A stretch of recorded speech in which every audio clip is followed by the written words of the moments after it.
أعوذ بالله من الشيطان الرجيم. بسم الله الرحمن الرحیم. آراء اندیش‌های زندیق‌ها و ملحدان در میان این مذاهب متعدد که همه ادعای موالات اهل بیت می‌کردند و همه هم سری بودند، زیرزمینی بودند، باطنی بودند،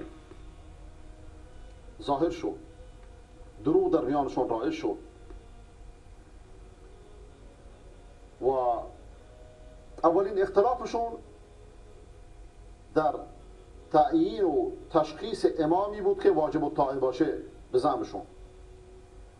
هر فرقه از اینها، هر باندی از اینها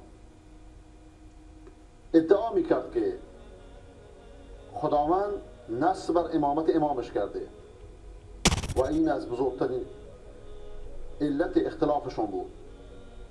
از جمله در میانشون فرقه بطریه ظهور کرد، بطریه، جارودیه، سبعیه، کیسانیه. همه اینها قائل به امامت محمد ابن حنفیه بودند.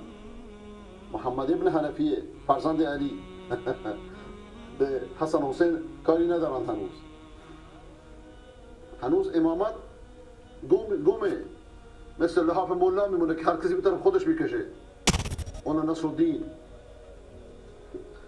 و وقتی که محمد ابن حنفیه فوت کرد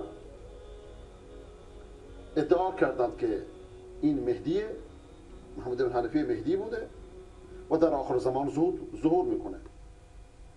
نمرده بلکه از میان مردم غایب شده، غیبش زده.